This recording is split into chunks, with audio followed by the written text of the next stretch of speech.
My son looked me in the eye after my surgery and said, "Thanks to your farm, Dad, my wife Emily is in the Bahamas." My heart stopped. I had nearly died, and while I was fighting for my life, he sold a piece of our land for their luxury. Shock turned into fire inside me. He thought I was weak, but he had no idea what was coming. Before we continue, please subscribe to the channel and tell us where you're listening from in the comments.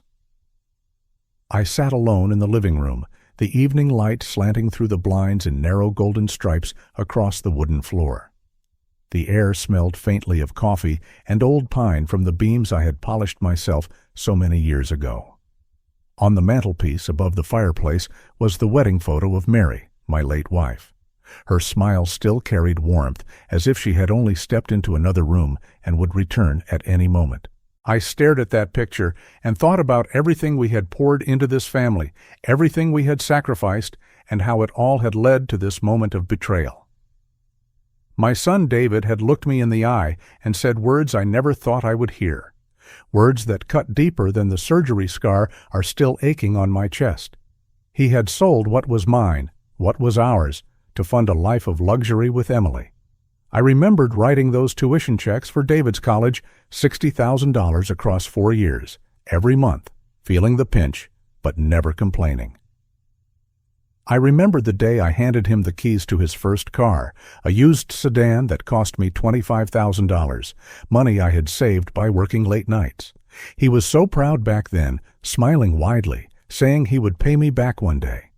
He never did, but I didn't mind. That's what fathers do, I told myself.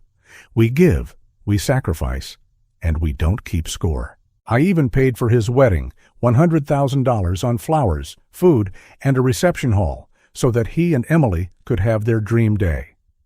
I told myself it was worth it, that the look in his eyes and the joy in hers would pay me back in ways money never could. But now those memories twisted into knives. Every dollar I had given became another reminder of his betrayal. He hadn't just taken from me, he had spat on the very sacrifices that built his life. The farm he sold wasn't just dirt and wood. St. Sebastian Farm was the beating heart of our family. 40 years of sweat and calloused hands, of mornings that began before dawn and nights that ended long after the stars rose. I could still hear the creak of the barn door I repaired myself, the smell of hay mixed with gasoline from the old tractor, the laughter of my children as they ran through the fields. The house itself, built with timber cut from our own land, stood solid against storms, a monument to perseverance. That farm wasn't just worth money, it was worth memory, pride, and a sense of belonging that can't be bought at any price. And yet, David sold it as if it were nothing more than a chip at a casino table. He told me it was only $200,000. Only. He didn't even realize what it was truly worth.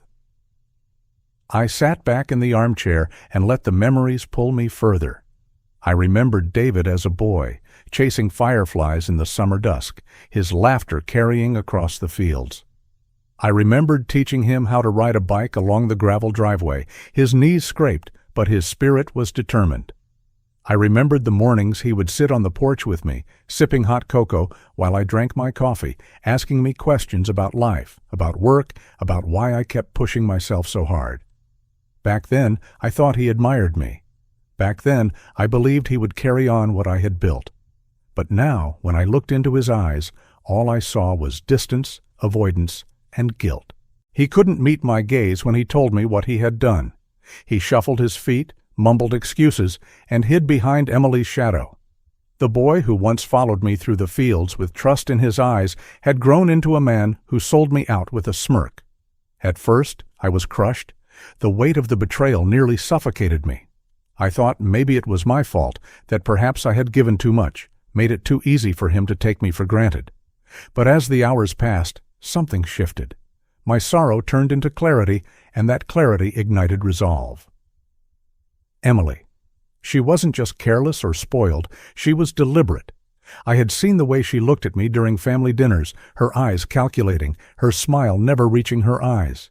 She had always been polite, but there was something beneath the surface, something cold and hungry.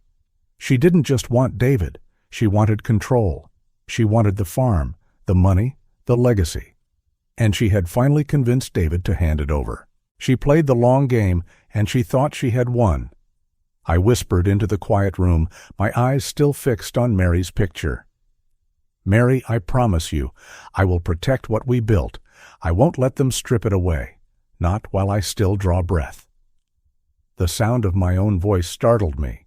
It trembled with anger, but also with determination.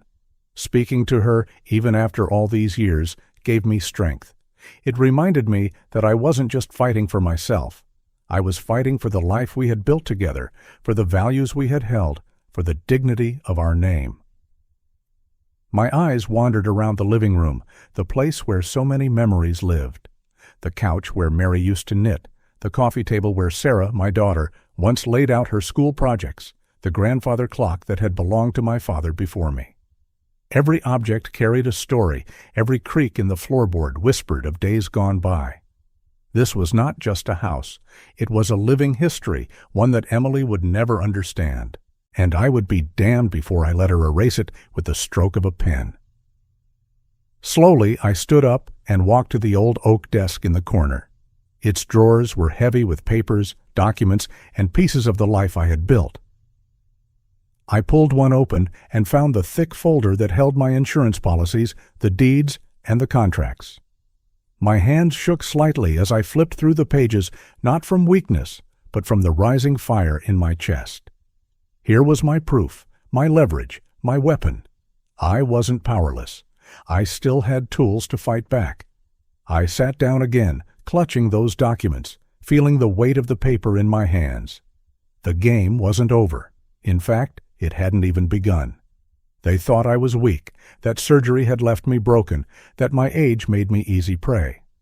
But they had underestimated me. I had been underestimated my whole life, and every time I had proven people wrong. The scar on my chest burned, a physical reminder of how close I had come to death. But as I looked around the room, at the photo of Mary, at the farm visible through the window, at the stacks of papers in my lap, I knew I wasn't finished yet. I whispered again, this time to myself, "The game has just begun." I leaned back, letting the weight of that realization settle in. For the first time since hearing David's words, I felt not only anger, but also control. The betrayal had wounded me, but it had also awakened me. I wasn't going to let them get away with it. Not David, not Emily, not anyone. If you're still watching and find this story interesting, please comment 1 below to let me know you're here with me. I woke before sunrise and let the house breathe around me. The refrigerator hummed. The clock in the hall kept patient time. My chest still ached from the stitches, but the sharper pain sat lower, where a father keeps his trust. I brewed strong coffee, carried the mug to the kitchen table, and opened a small notebook. I wrote the date, underlined it, and then wrote 3 words in heavy letters: "Take back control." The words steadied my hands. They felt like a switch thrown in a dark room.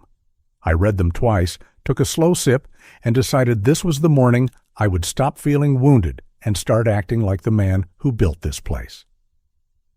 I called Catherine Davis as the first light climbed the maple outside. Catherine has been my lawyer and friend for more than 20 years.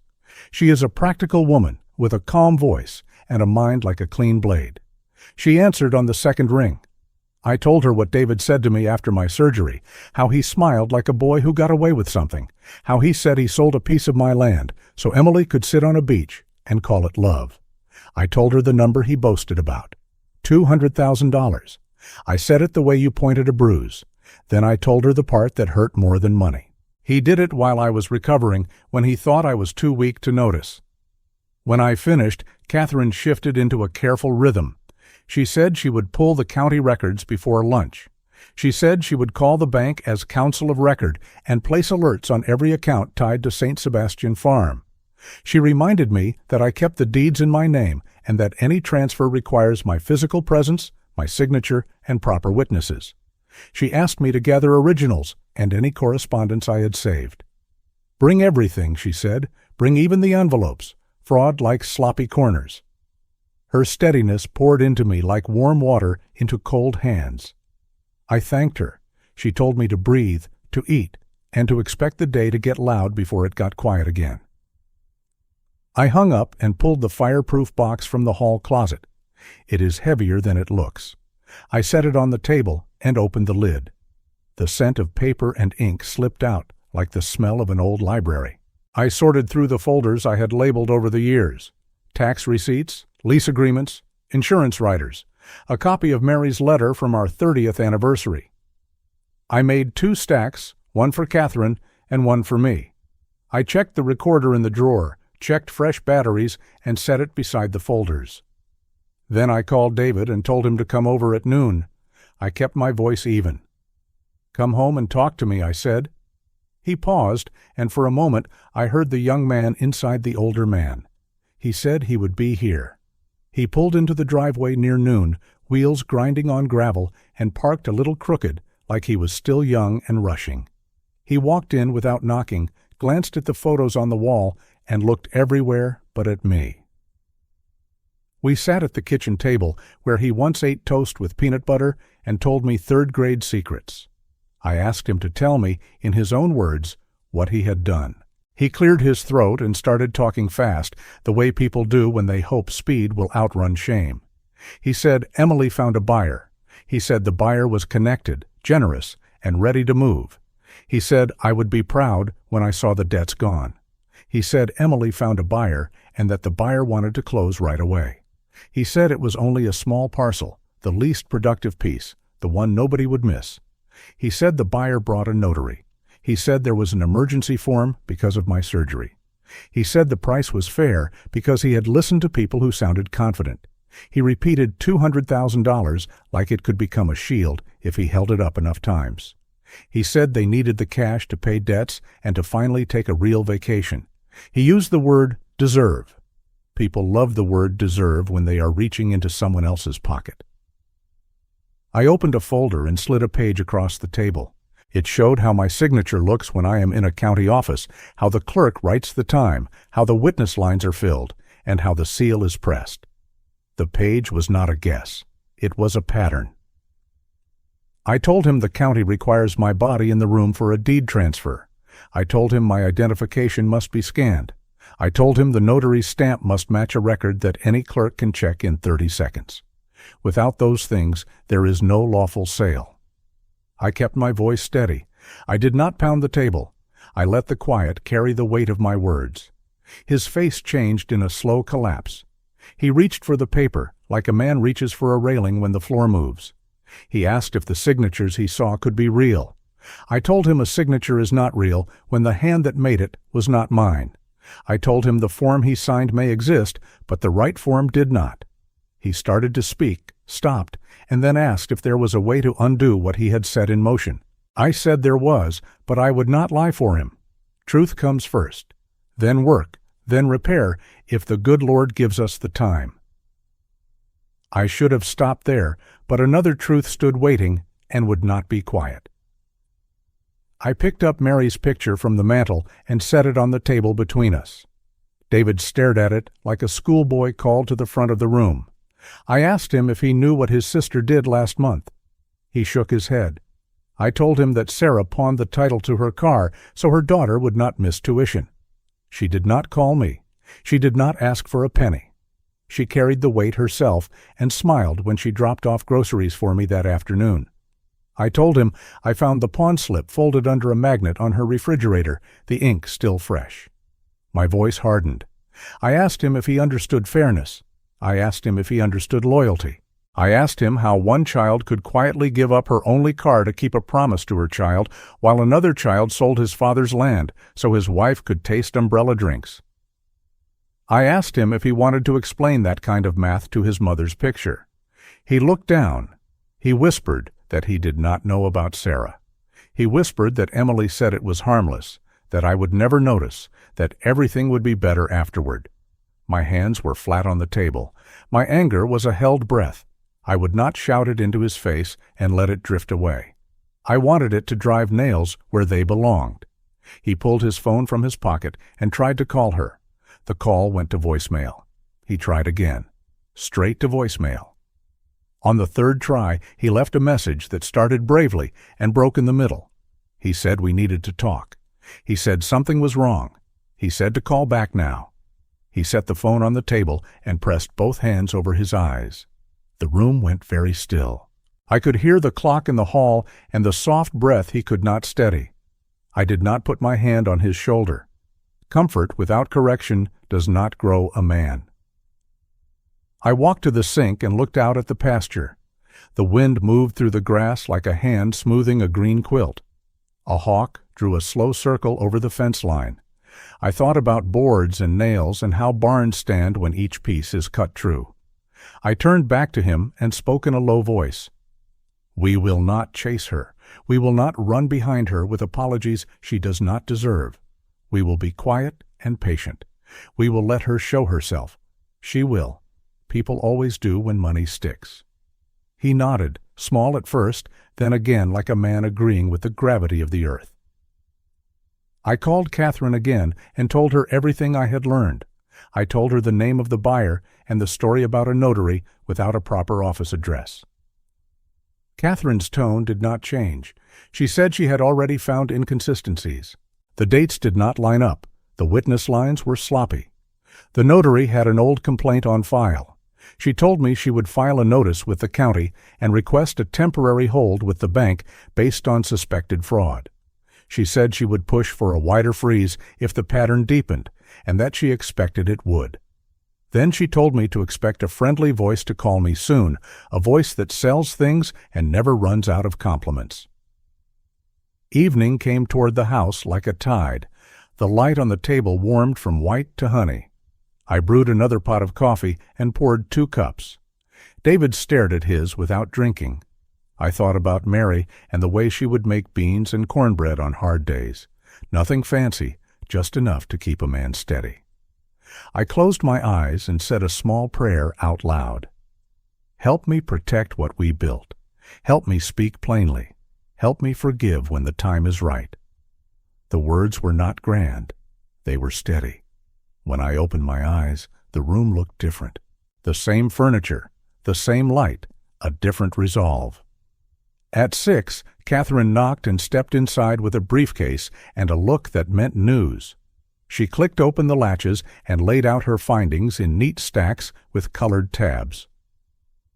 She showed me where the filings had moved through the system and where they had snagged.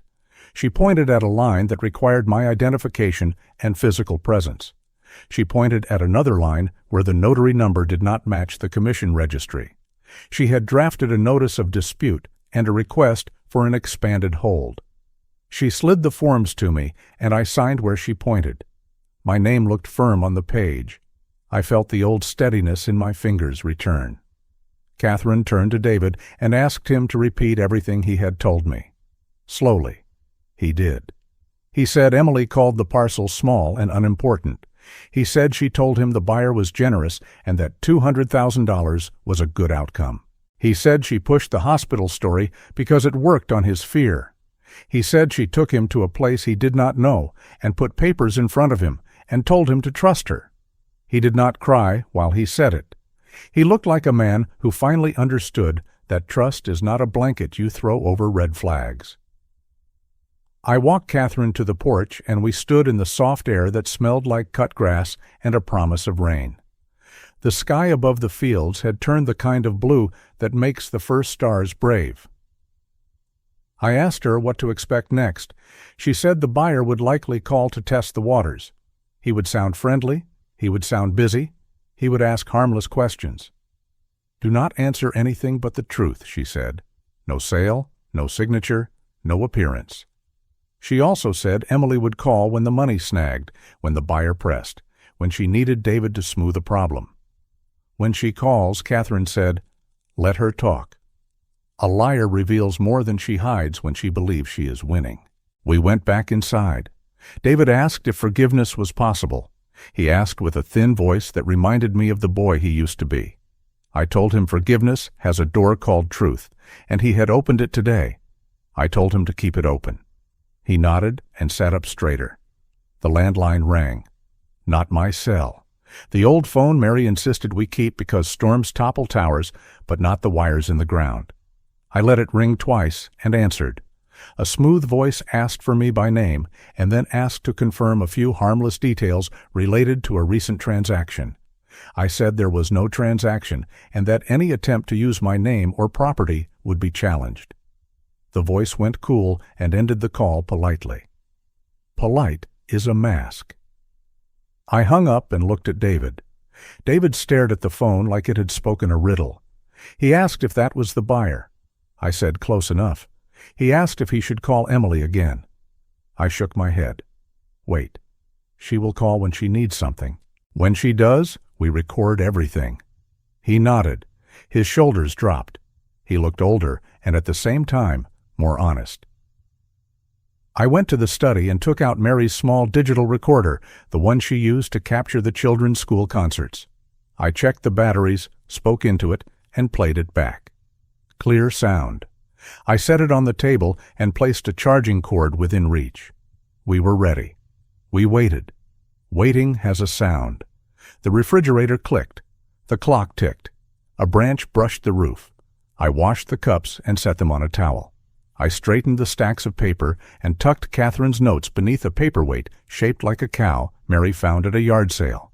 I walked to the window and watched the last light leave the pasture.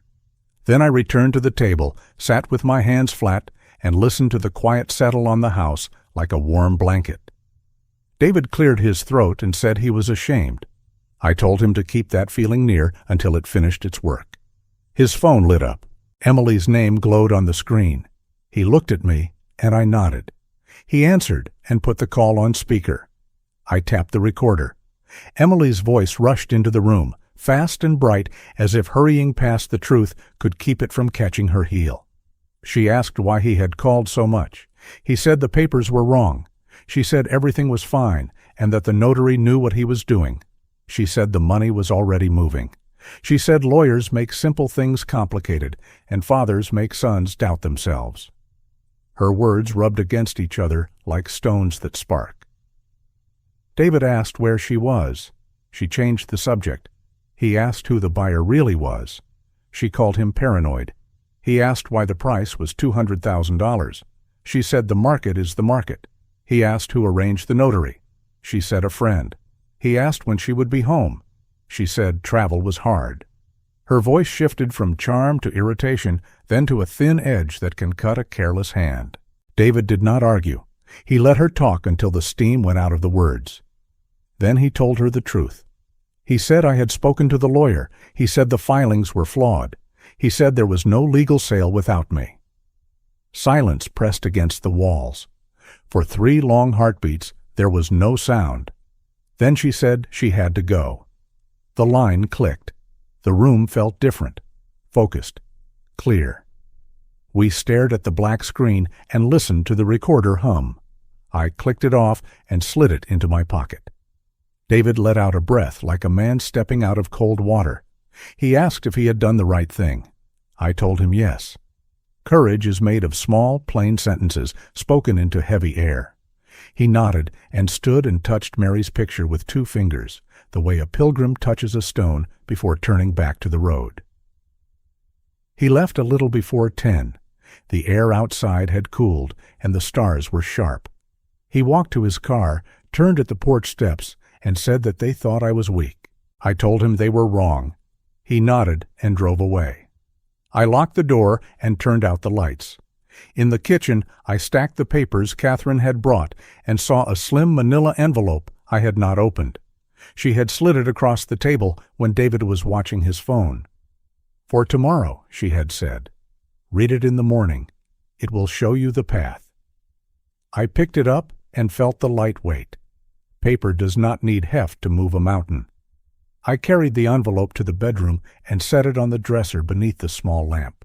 I stood by the window and looked over the fields as they folded into darkness. I thought about fences and gates and where I had left a gap wide enough for a hungry person to squeeze through. I did not curse. I did not rage. I let the quiet teach me. I whispered to Mary the way I do on nights when I need her steady hand. I told her I would protect what we built. I told her I would be fair when fairness was earned and firm when firmness was required. I told her the children would learn the difference by watching me. In the dark, the house sounded like it always has. Wood settling, a far train, the gentle hiss of the heater. I lay down and placed one hand over the scar on my chest. I felt the steady beat under my palm and thanked God for it. Tomorrow would bring movement. Catherine would return. David would come back and sit at the table like a man ready to do the work. The envelope would open. The path would show itself, step by step, from this quiet room to a courtroom where truth weighs more than talk and where paper speaks when people refuse to. I closed my eyes and slept like a man who has chosen his ground. Before I turned off the lamp, I picked up the manila envelope and felt the thickness of what waited inside. Catherine called it a map, not a weapon, but I knew it could be both. I pressed it flat on the dresser and looked in the mirror. Age does not cancel courage. Pain does not cancel purpose. I spoke the promise so the walls would remember it with me. They think I am weak, I said. They are going to learn they were wrong. Tomorrow will prove it.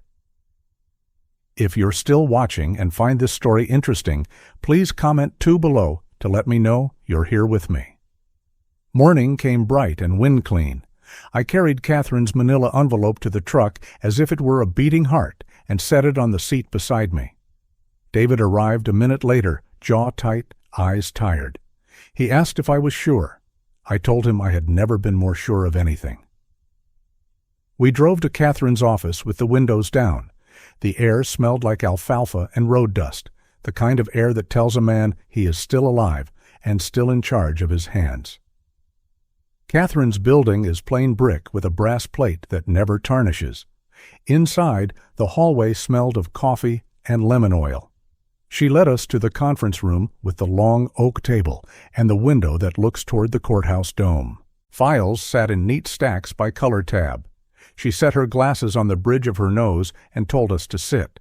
No ceremony, just work. She opened the envelope and began laying out the day-like boards for a fence. The first document she pushed across the grain was a certified copy of my deed to St. Sebastian Farm, parcel numbers and easements in black ink, my signature on the last lawful transfer. The second was a memo to the county clerk citing the statute that requires an owner's physical presence, valid identification, and 3 witnesses for a conveyance of agricultural land. The third was a drafted request to my bank to place an immediate hold on any funds tied to the suspected transaction. She said the request had already been flagged and routed. She spoke like a carpenter measuring twice and cutting once. Then came the folder with a red spine.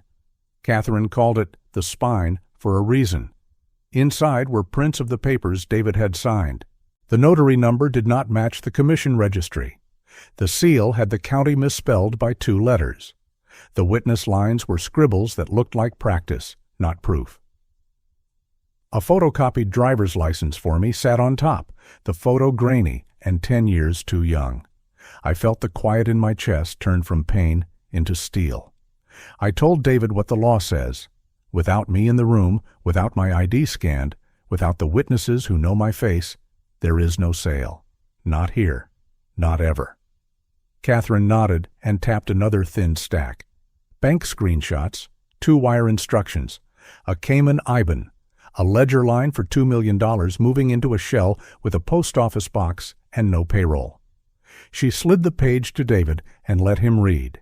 His eyes moved left to right, then left to right again.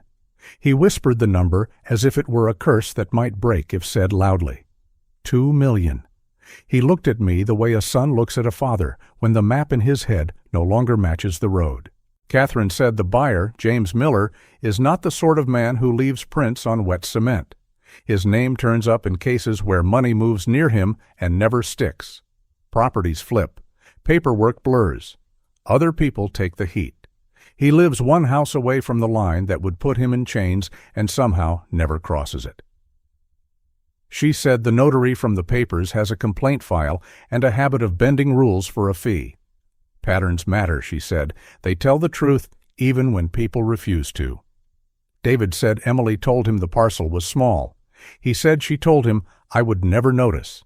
He said a friend arranged the notary and that everything was normal. He asked if any of it could be true in some kinder version of the world. Catherine did not answer. She turned to me and asked if it was time to show him what St. Sebastian really holds. I said yes. Enough hiding. Enough mercy for lies. I opened my binder and flipped past the plain cover sheet. The page beneath lists wellheads and depth, output and draw schedules, renewal terms, and penalties. It lists 5 corporate tenants who pay to use the water we own. $1.2 million a year, index adjusted, through 2035. I slid the page to the center of the table and let the numbers breathe. The room got smaller and sharper at once, the way a church grows quiet when the choir stops singing and the truth stands. David lifted the binder with both hands, read in silence, and set it down as if it were something that might shatter. He looked like a man who had just learned the roof he sold was the roof holding up his house.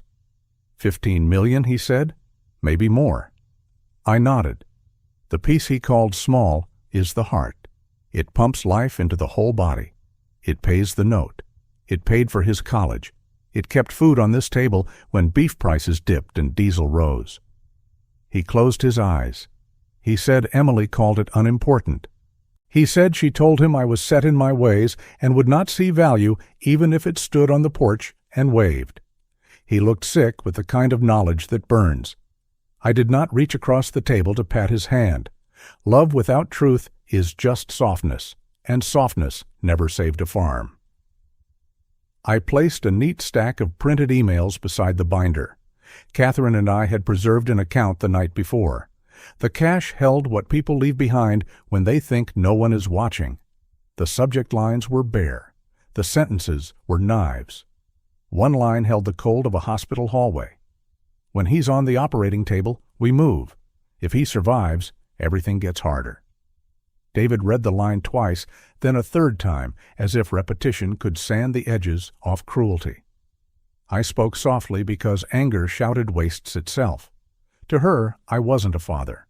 I was a time window, a problem with scheduling. He bowed his head and said he hadn't known.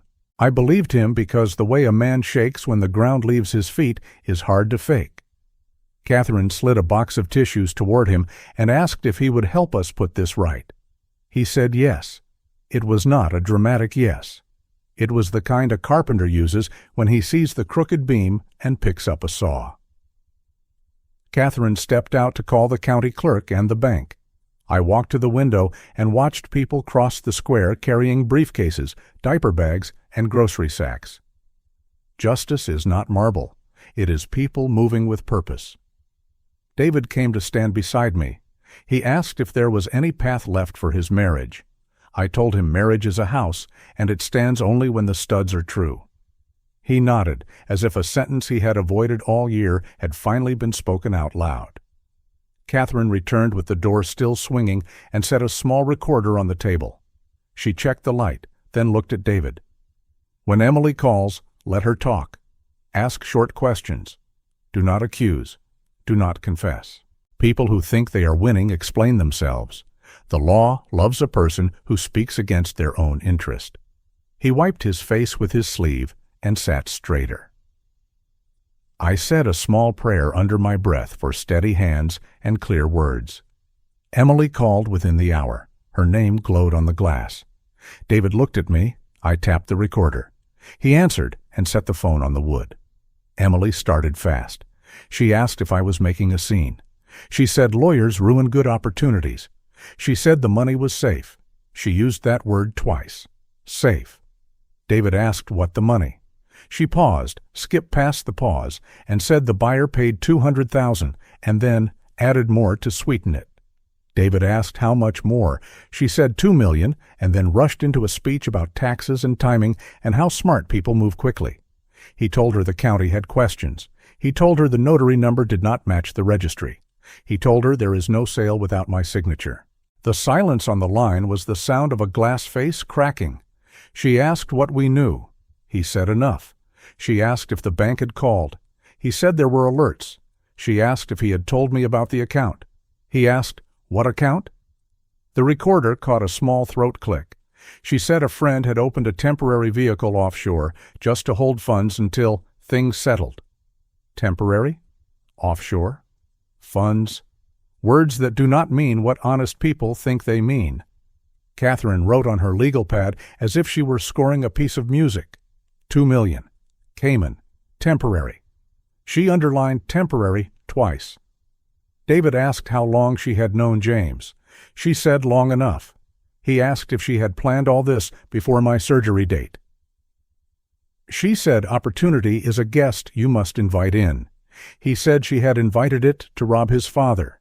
She laughed, a thin laugh, and said I had hoarded what would be his anyway. Then she ended the call without saying goodbye. Catherine clicked the recorder off and made one short call to a number I did not recognize. She spoke her name, our county, the statute number, the notary mismatch, the Cayman IBAN, the 2 million figure, and the recorded conversation. She ended the call with 2 words that sounded like a door closing. Under review. She turned to us. The bank freeze is broadening. Federal eyes are on the screen. We carry this to the courthouse now. Her calm steadied the room the way a beam steadies a roof. The courthouse smelled of varnish and old books. The clerk behind the glass had a posture that said she did not bend for drama. Catherine presented the notice, the deed, the statute excerpt, the bad notary record, the email prints, and the recorder. The clerk checked the seals, stamped the notice, logged the exhibits, and asked a deputy to witness the deposit. Procedure is music. When it is played in tune, noise cannot win. An emergency hearing was set for the afternoon. We took seats in a paneled room where the wood looks like it remembers every hard sentence ever spoken. The judge wore patience like a well-fitted jacket. James Miller sat 3 rows back with a professional stillness that tries to look like innocence. Emily slipped in near the aisle, wearing sunglasses on her head and a dress that wanted attention. She scanned the room and finally found us. Her mouth made a hard line. She tapped her phone with restless fingers as if the right sequence might unlock a different life. The judge opened the matter, asked if counsel was ready, and nodded to Catherine. She stood with the ease of someone who has stacked hay bales and knows how to lift weights. She laid the case out in clean planks. Deed, statute, notary mismatch, no owner present, no witnesses proper. She placed the water contracts on the lectern like a map spread on a hood. She identified the leases, $1.2 million a year through 2035, 5 companies, index adjustments, and drought provisions. She said the parcel in the forged paperwork does not contain the wells. She said a buyer who believed he bought water had been sold pasture and a story. The judge listened. Then Catherine pressed play on the recorder. Emily's voice filled the room. We heard safe twice. We heard temporary. We heard 2 million. We heard the shape of a plan that used my surgery as a calendar event. Words have weight when spoken in a room with wood and seals and a person in a black robe. The buyer's shoulders lowered a fraction. Emily looked down, then up, then nowhere at all. Emily stood without permission and tried to speak over the sound. She said she had only stabilized a family asset. She said, I am controlling and old-fashioned. She said David lacked courage and that a wife sometimes must lead. Her voice climbed, grammar slipped, and the judge lifted one hand. Silence entered like a teacher. The judge told her to sit or wait in the hall. She sat, eyes hot, hands curling around her phone as if it could save her if she held it hard enough. When the recording ended, the judge granted the emergency relief. The disputed parcel would not move anywhere, in law or in fact. The title cloud would be noted. The notary issue would go to the state board. The bank notices would stand. The clerk read the order number into the room, each digit like a nail tapped home. The judge looked at the buyer's row and asked for the notary's name. The answer did not match the registry. He made a note. Then he asked Catherine if anything further should be heard now. Catherine lifted the email prints. She read one line into the record so it would live in the transcript. When he's on the operating table, we move. If he survives, everything gets harder. The sentence did not echo. It simply landed and stayed. I watched David hear his marriage collapse inside that one cruel line. He covered his face with his hand and whispered that he was sorry. I kept my eyes on the bench. The judge said the record would be preserved and that agencies competent to investigate would be notified by the clerk before the close of business. The gavel fell and rose. The room breathed again. Emily turned to David with the face she uses to sell a lie. Injured, noble, misunderstood. She reached for his sleeve. He stepped back. She said my name and then said she had only tried to save our family from my stubbornness. I told her that land held in trust is not stubbornness. It is a duty. She said I had ruined her future. I told her she had ruined her own with choices made in bright daylight. We left the courtroom and stood on the stone steps where the sun painted the handrail warm. Catherine's phone chimed. She read a message, nodded once, and told us the $2 million in the Cayman account was under federal hold. The shell company was flagged. The wires were monitored. James Miller would be invited to a conversation he would not enjoy. David sat on the step and put his face in his hands. He asked if there was a way to make amends that mattered. I told him amends begin with truth and are paid with time. He nodded like a man who finally understood that promises are not words, but weight. We walked back to Catherine's office with the town moving around us, a mother pushing a stroller, a man carrying a bag of seed, a boy licking a cone before it melted. Inside, Catherine poured 3 cups of water and slid a single-page letter across the table to me. It was addressed to the court and to the water board. It set out in clean lines the basis for damages, the request for fees, and the demand to quiet title. She asked me to sign. I read every line, not because I did not trust her, but because reading each line felt like driving an honest nail. I signed where she marked and dated it in blue ink. Catherine told David what would come next: statements, affidavits, a formal search for every email and message. He nodded and said he would help. He said he would call his sister and apologize. He said he would fix the south fence in the morning if I would let him. I told him to bring gloves. Catherine gathered the exhibits into a new binder and labeled the spine with a strip of tape and a date. Law is built like barns, straight boards, firm nails. The weather will test both. Evening settled on the square. We said our good nights. David walked toward his truck with slower steps than he had used arriving, as if each step were a promise to hold weight. I drove home with the window cracked to let the cool air in. The porch light clicked on, doing what it was made to do. I set my keys in the blue dish with the chipped rim that Mary loved. I washed my hands, sat at the kitchen table, and listened to the house say its old soft things: the hum of the refrigerator, the tick of the clock, the sigh of the heater. I let the day settle where it belonged. I lifted Mary's photo from the mantel and held it level with my eyes. I told her the farm was still ours. I told her the water would keep running, the lights would stay on, and the checks would clear. I told her we had turned hunters into prey in the same room where they planned to gut us, and we had done it with paper, patience, and the kind of truth no one can shout down. I set the photo back and stood in the quiet until the quiet felt like a blessing. Sleep did not rush me, but when it came clean. I woke once and went to the window. The pasture lay silver under the moon. I put my hand on the glass and spoke a single sentence to the night. They thought I was weak. They were wrong. I went back to bed and let the house keep watch. Later, when the house was dark, I heard a sound from the court. Emily's voice breaking as a deputy told her to lower it. Not anger alone, but the sound a plan makes when it comes apart in public. It did not feed me. It marked the storm's end.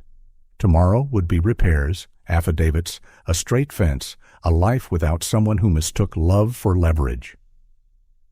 Feeling overlooked and treated unfairly is heavy, isn't it? If you believe every person deserves to be seen and heard with dignity, comment the keyword, justice. Now watch what they do to change it.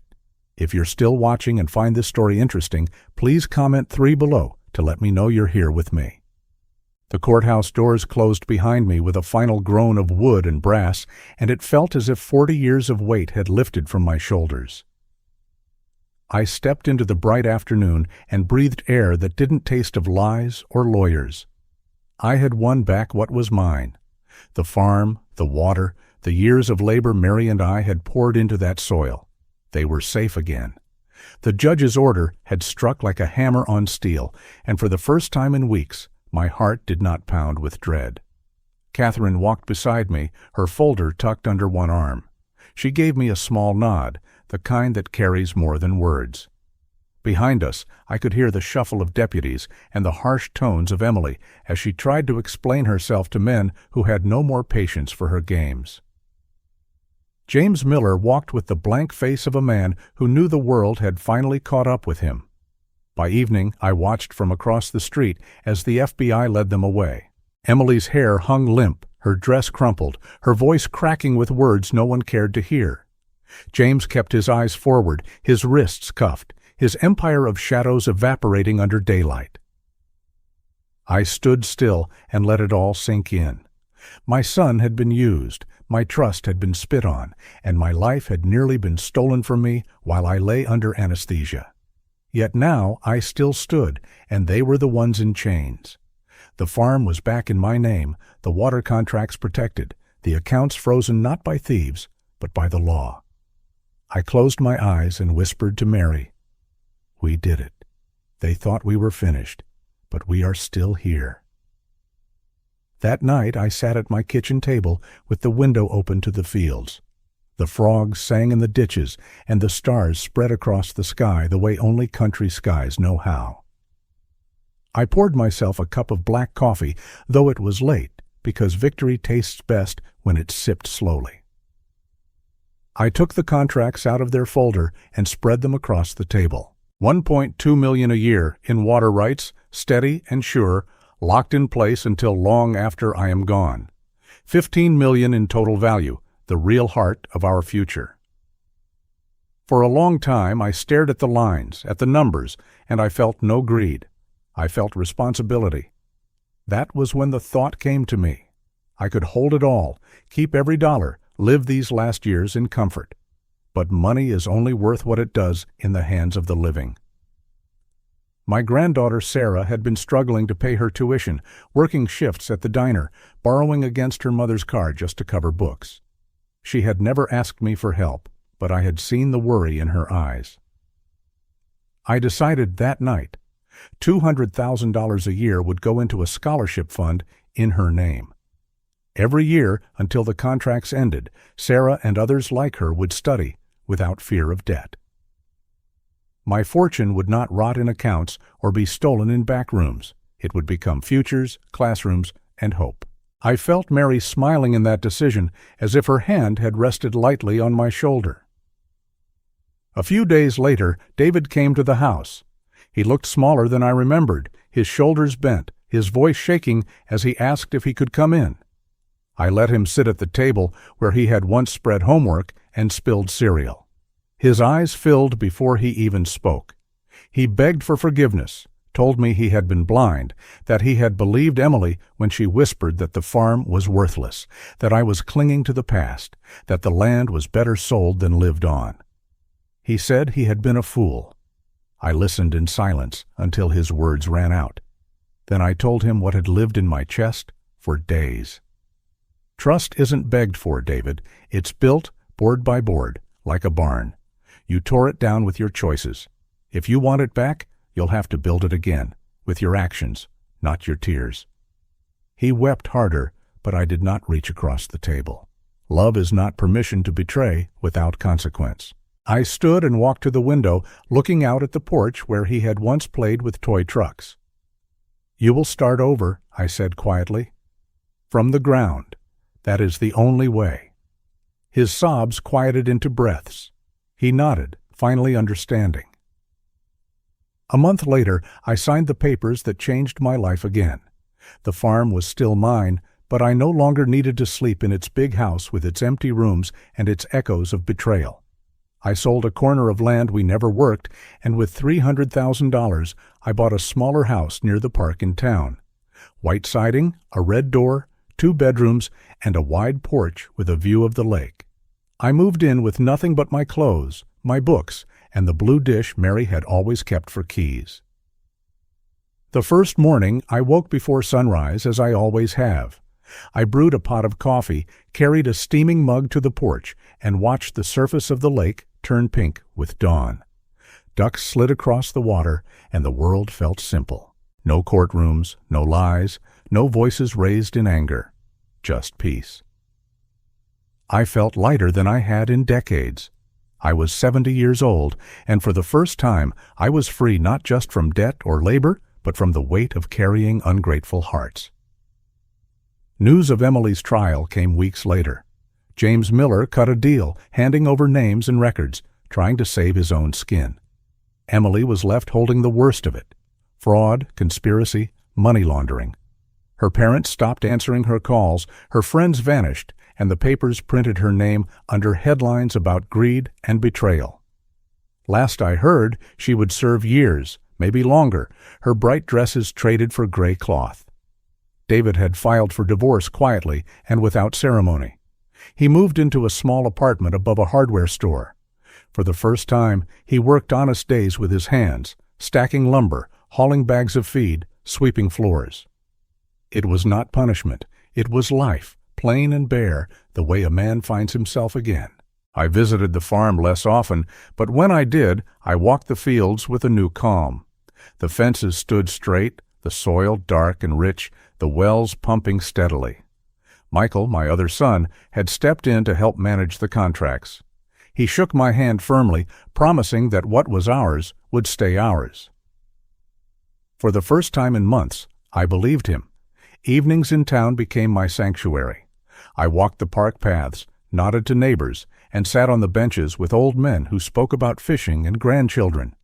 The lake mirrored the sky, and I saw in its calm surface the reflection of a man no longer bound by the chains of betrayal. "I finally feel alive," I whispered one night as the wind rustled the trees. "I don't need their apologies. I have myself." The phone rang one morning, and the voice on the other end said a letter had arrived for me at Catherine's office. It was from Emily, written on prison paper, her handwriting neat and deliberate. I did not open it. I did not open. I placed it in the bottom drawer of my desk, under bills and tax records, and shut it tight. Some words do not need to be read. I said to myself, I don't need her sorrow. I don't need her excuses. I have my life. Peace is not silence. It is knowing you can live without the noise of those who once tried to break you.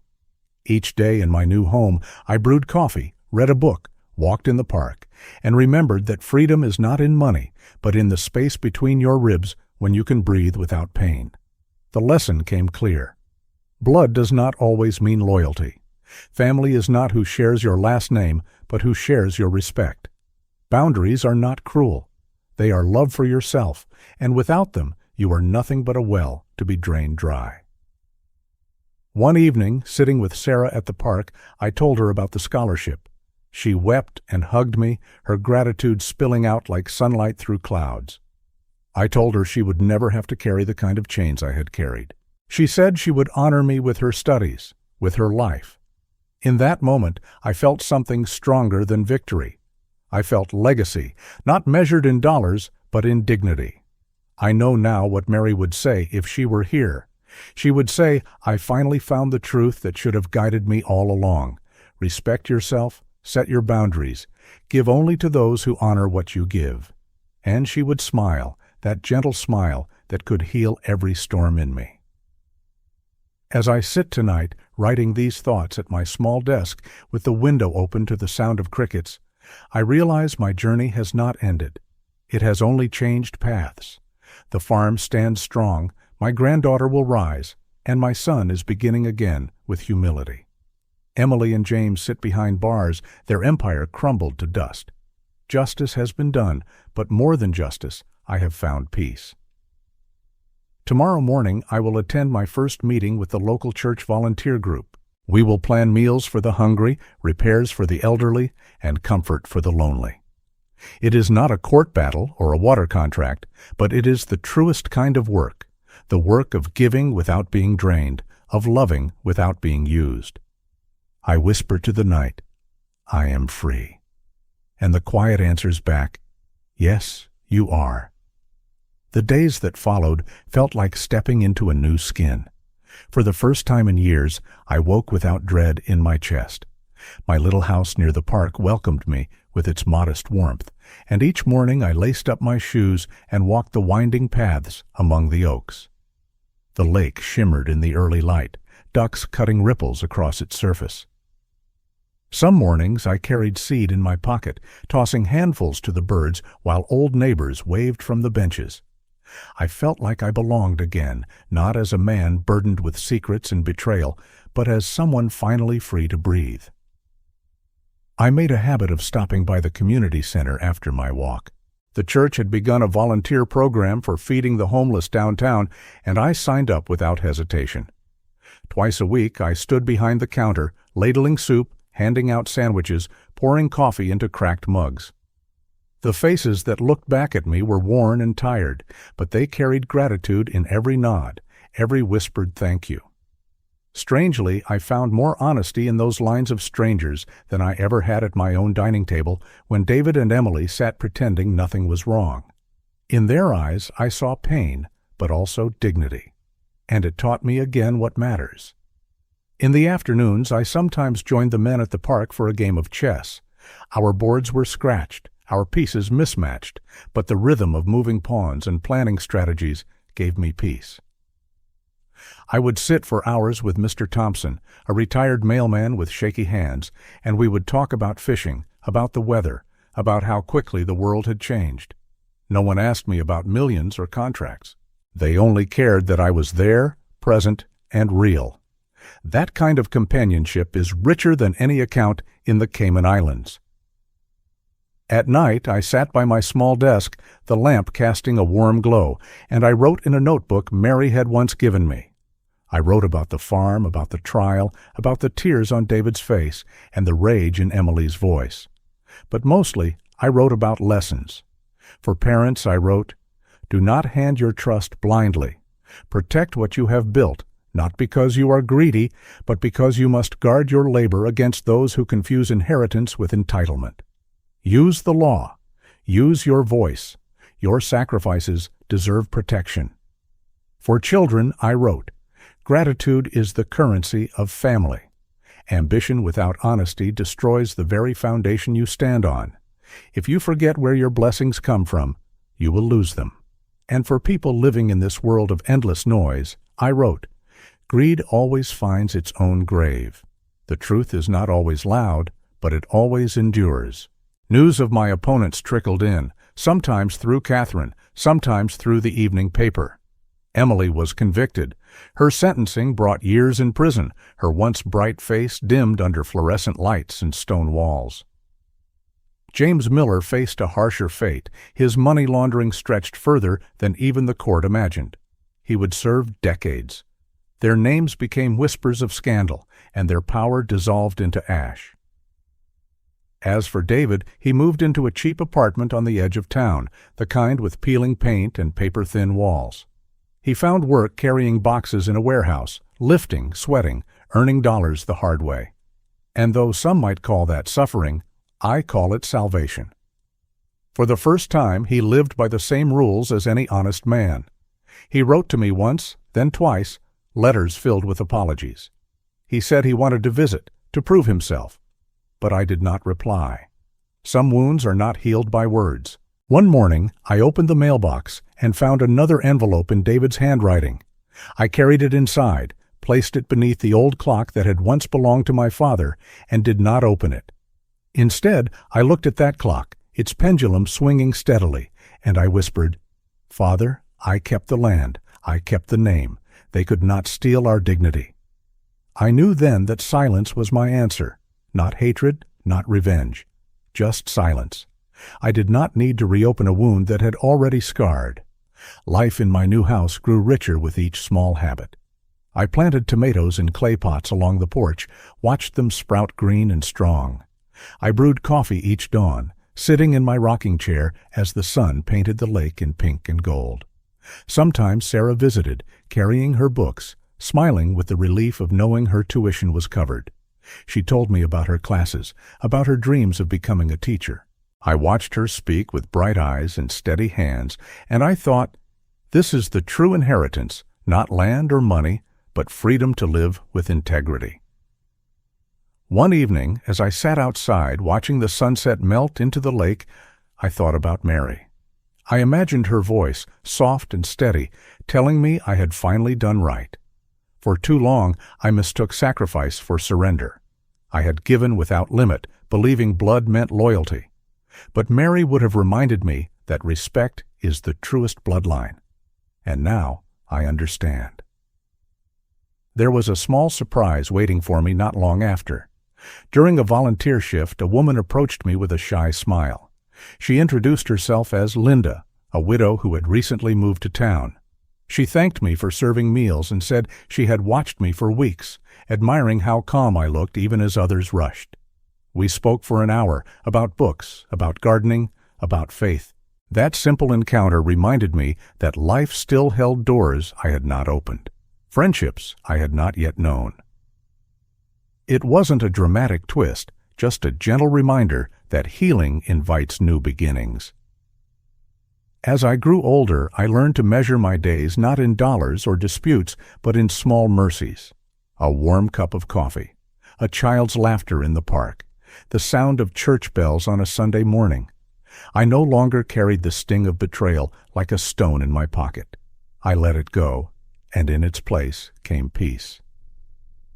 Sometimes, of course, the memories surfaced. The courtroom, Emily's voice shrieking as the FBI cuffs closed. David's face, pale and broken, when he realized the farm was never his to sell. But instead of anger, those memories now felt like lessons carved in wood. They reminded me of what happens when boundaries are ignored, when greed outweighs gratitude. As the seasons changed, so did I. Spring brought blossoms around the lake, and I walked with Sarah beneath trees bursting with white flowers. Summer brought long evenings, and I joined neighbors for barbecues, listening to old songs on the radio. Autumn brought the smell of burning leaves, and I stood on my porch wrapped in a sweater, thankful for another year. Winter covered the park in snow, and I carried seed for the birds, my breath fogging the air. Each season whispered, "You survived, and you thrived." In the end, I realized I did not need closure from David or Emily. I did not need their letters, their apologies, their regrets. What I needed, I already had. The dignity of knowing I stood my ground, the peace of a quiet home, the joy of giving back. I learned the truth that has become my compass. Family is not who claims you, but who respects you. Character is the only inheritance no one can strip away. Now, as I write these words in my notebook, with the lamp burning low, I feel complete. I have found where I belong. I have chosen peace over poison, respect over resentment, life over loss. I whisper to myself, I don't need their apologies. I have my life. So let this be the lesson for anyone listening. For parents, never confuse love with blind surrender. Guard what you build, not with suspicion, but with wisdom. Protect it so that your sacrifices do not become weapons against you. For children, remember that gratitude and honesty keep the doors of family open, not greed or ambition. And for all of us living in this modern world, greed may glitter for a while, but it always rots. Truth may take its time, but it always stands. Tonight, I sit on my porch as the sun sinks low, the lake glowing in the last light. The air smells of cut grass, and the world is still. I know I have closed the door on the past. I know I walk forward free. And I know this: family worth keeping are the ones who honor you. Everything else is shadow. Character is the only fortune no one can steal. The story has come to an end. It has brought you valuable lessons and insights. If you enjoyed this content, please like, share, and subscribe to the channel so you won't miss the next video. Goodbye, and see you again.